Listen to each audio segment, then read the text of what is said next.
it's a part of my history. It's part of giving back to the community and helping our community remember where they come from. You know, because we're in the metropolitan of Vancouver. First piece is that when we leave reserves or residential schools is our culture.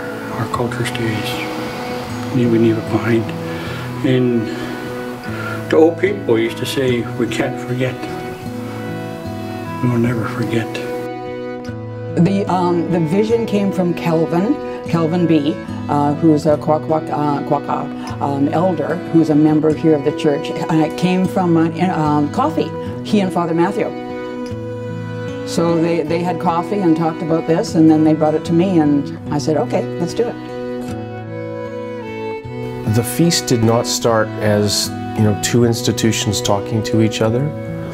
You know, it wasn't an Aboriginal organization and a church organization, you know, having a formal meeting or something.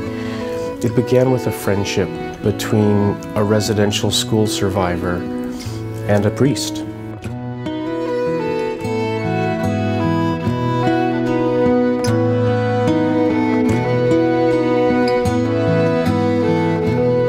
Today we're decorating the hall.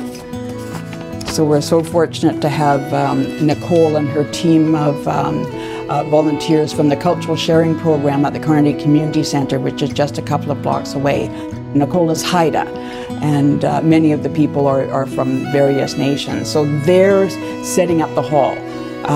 They're decorating the tables, they're putting out the candles, they're putting out the cedar, they're putting out the banners. This is an event that's both Indigenous and church.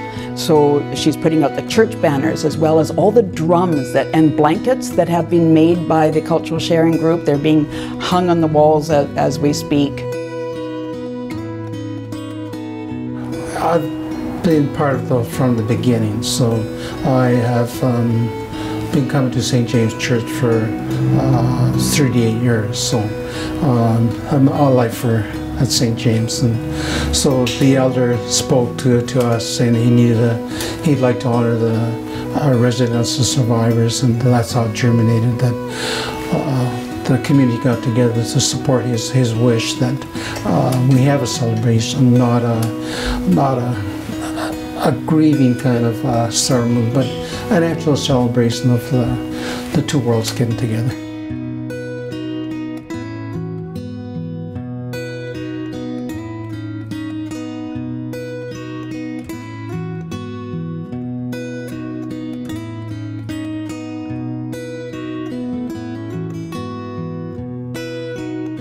As we're all visitors to this great nation, this territory, the Coast Salish,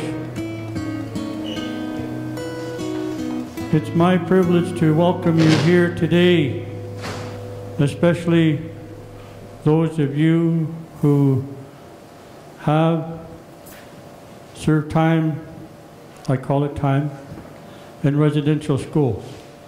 This is your day. Ah!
situation and to have the kindness of the congregation who are so willing to learn and to be here. I believe Kelvin's vision was accomplished.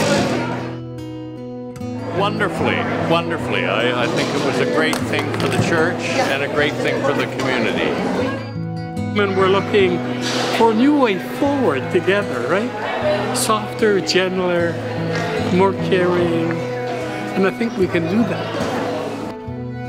This is a first for the church, and I hope to see this be replicated across Canada, because I think it's really important.